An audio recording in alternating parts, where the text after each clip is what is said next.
Bonjour, mesdames, messieurs, chers amis. Effectivement, le sujet de mon intervention est le modèle social de la France à l'épreuve de cette transformation numérique dont on entend parler, parce que, faut-il le rappeler, le monde change vite, très vite, et pour un certain nombre toujours plus grand de nos concitoyens, je pense que ça change trop vite. Parmi ces changements, ceux qui sont attribués à tort ou à raison à la transformation numérique a pénétré en moins de 3 décennies tous les étages de notre organisation économique et sociale jusqu'à bouleverser notre rapport aux autres. Alors je voudrais tout d'abord vous dire que la transformation que nous vivons, elle n'est pas que numérique. Ne prenons pas en effet à la lettre le discours des talentueux communicants.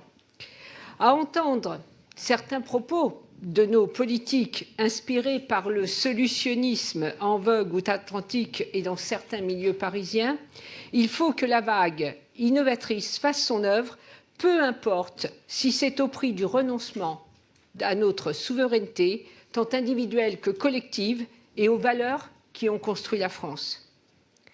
Le fruit de ces valeurs, notre modèle social, qui au XXe siècle a fait non seulement la fierté de notre pays, mais avant tout a créé des conditions de notre développement économique, eh bien, ce monde qui est en train d'éclore nécessite aujourd'hui le même effort, la même audace et la même ambition.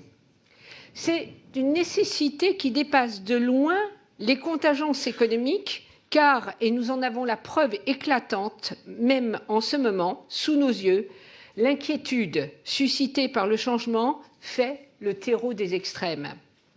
C'est un fait. Les Français sont inquiets par ce qu'ils affrontent au quotidien. Des trajectoires professionnelles de plus en plus instables, de nouvelles formes de précarisation, des inégalités de revenus, des inégalités de couverture sociale entre différents statuts qui se font de plus en plus criants, des charges et des impôts qui ne cessent de croître, des contraintes administratives et des normes dont on voudrait nous faire croire qu'elles sont imposées par Bruxelles au risque d'alimenter la défiance de nos concitoyens vis-à-vis du projet européen, mais qui procèdent en réalité du zèle d'un État, le nôtre, devenu une machine folle à interdire, autoriser, encadrer, contrôler et punir. Les chiffres sont là pour mettre en lumière les causes de cette inquiétude qui, pour beaucoup de Français, confine à l'angoisse. L'angoisse d'être soi ou l'un de ses enfants, dont on a payé le prix fort pour qu'il fasse des études, parmi les 6 millions de Français au chômage. L'angoisse d'imaginer ce que font devenir les 150 000 décrocheurs par an sans diplôme, sans qualification, et donc sans perspective d'emploi, ni même d'insertion sociale. L'angoisse de ces 2 millions de jeunes qui vivent hors de l'emploi, de la formation, et qui voient leurs camarades diplômés partir, faire leur carrière dans des pays qui auront su les faire rêver et qui sauront les accueillir à bras ouverts. Nous le voyons tous les jours. Notre modèle social est dorénavant questionné par l'émergence de nouvelles formes de création de valeur et de travail associé.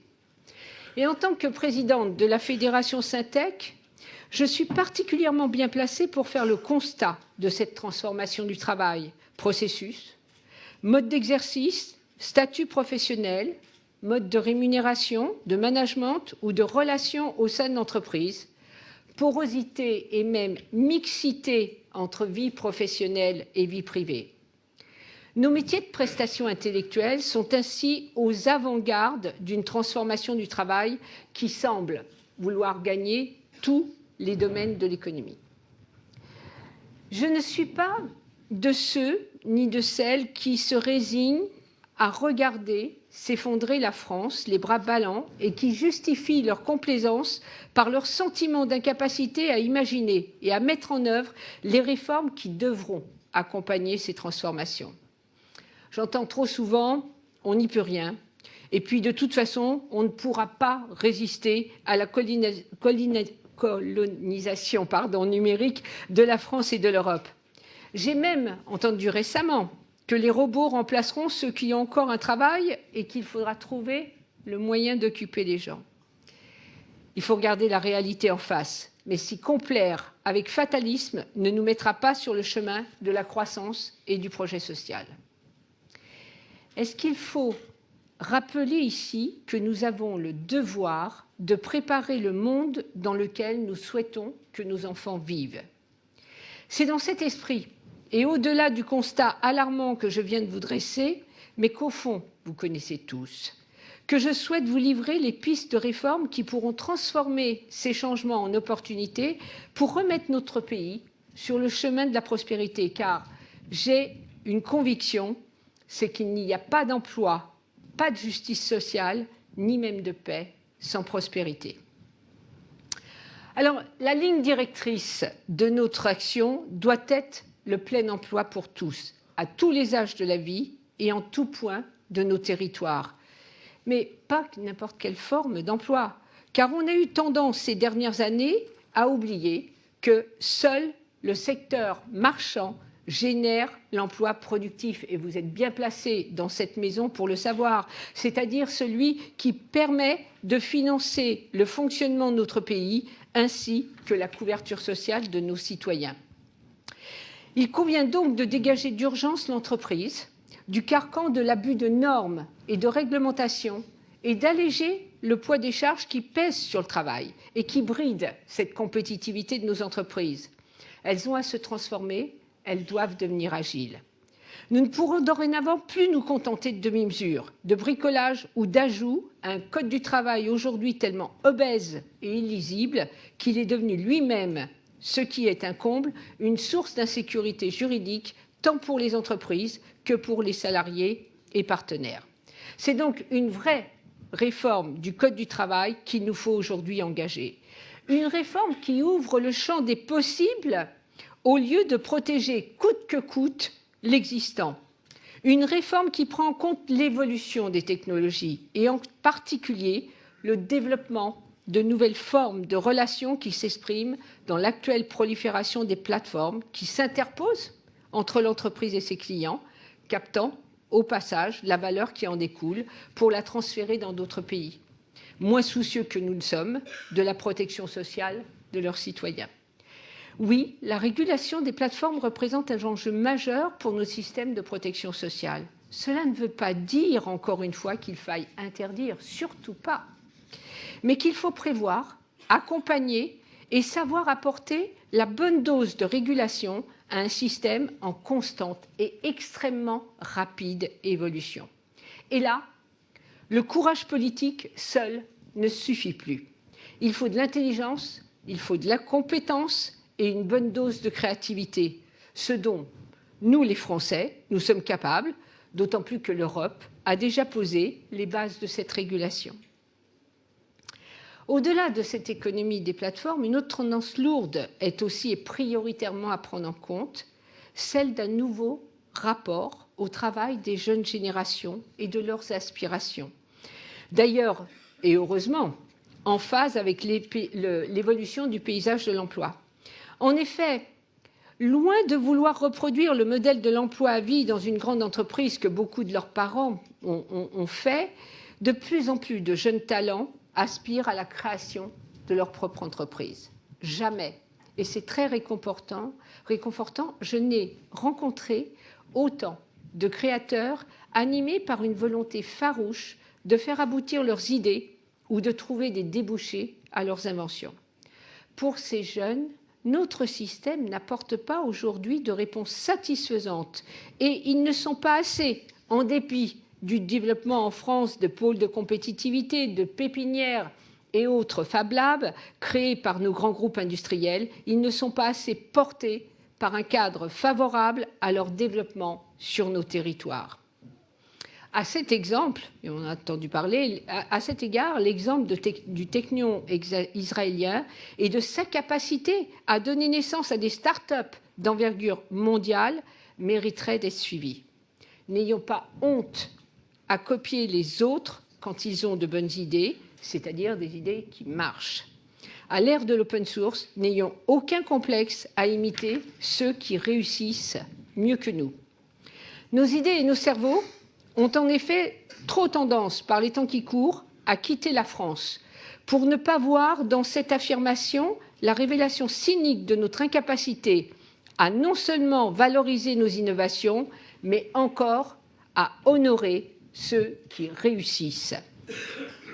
Reconnaître et ériger par exemple le succès, voilà une idée qui ne coûte rien et qui, j'en suis convaincue, contribuera à garder nos talents. À ce propos, je voudrais vous dire quelques mots du moteur principal de la création et du développement des entreprises, qui est l'investissement.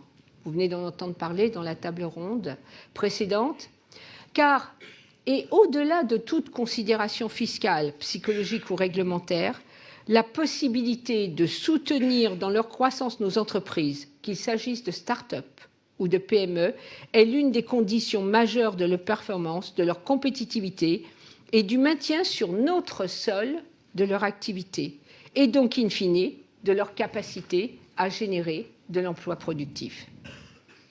Si nos dispositifs de soutien à la recherche sont parmi les meilleurs du monde, le maillon faible de la chaîne de l'innovation reste toujours et encore, et cela devient fatigant de le répéter, le financement et en particulier le troisième tour de table. Car en effet, et en dépit de quelques levées de fonds très médiatisées, cette situation conduit à la faillite des moins combatives de ces jeunes entreprises et pire encore, à l'expatriation des plus performantes. Une double peine pour la France, qui non seulement voit ses fleurons technologiques partir à l'étranger, mais encore ses modèles menacés par des entreprises qu'elle a elle-même nourries. Une sorte de dévoiement de la théorie de Schumpeter, la destruction chez nous et la création chez d'autres. C'est pourquoi il est devenu nécessaire et urgent d'adosser nos dispositifs de soutien à une vraie politique d'investissement dans l'innovation avec une ambition de transformation du patrimoine de recherche en produits et services, seule véritable source de création de valeur et d'emploi pour notre société. Et ce qui est vrai pour la France l'est aussi pour l'Europe, au sein de laquelle, et en construisant les conditions d'une nouvelle coopération franco-allemande dans le domaine du numérique, nous avons les moyens de mener une politique industrielle, offensive et ambitieuse face à la tentation hégémonique des géants américains ou bientôt chinois du web. Cette ambition requiert néanmoins que nous fassions un effort collectif important et que nous arrivions en particulier à lever les freins qui entravent aujourd'hui le déploiement de nos infrastructures très haut débit, qu'il s'agisse de fibres ou de la 5G. On n'a pas fini la 4G, donc je pense qu'on a encore du retard et il faudrait qu'on commence et qu'on aille très très vite. À l'heure où l'irrigation numérique de nos territoires est devenue la condition première de leur développement économique, la France est lanterne rouge de ce domaine en Europe. Et nous n'avons pas le droit de condamner des territoires à l'isolement.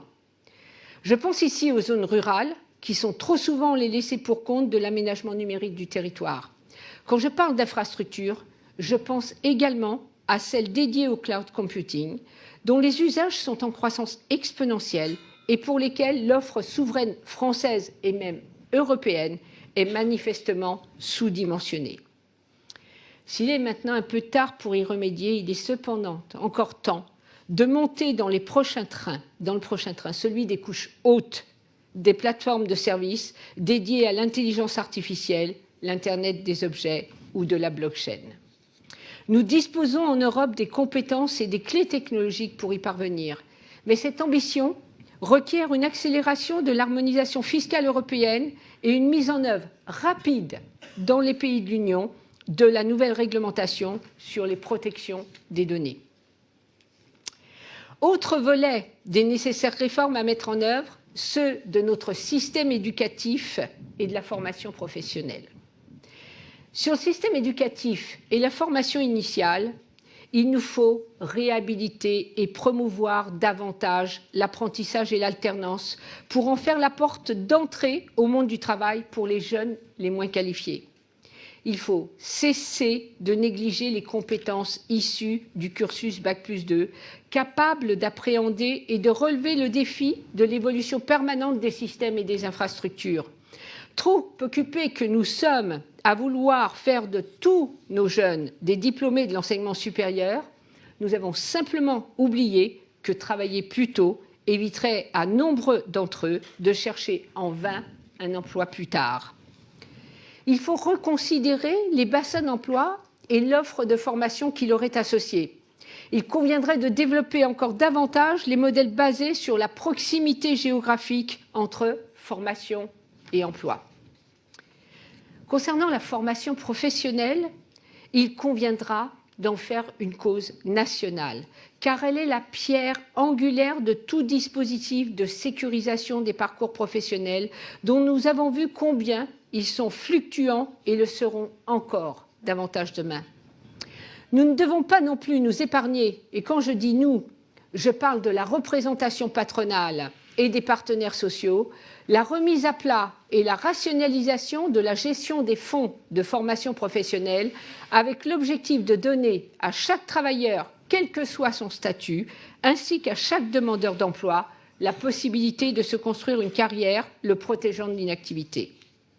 En cela, je voudrais terminer sur la montée d'une inégalité en parfaite contradiction avec ce qu'il est convenu d'appeler nos principes républicains.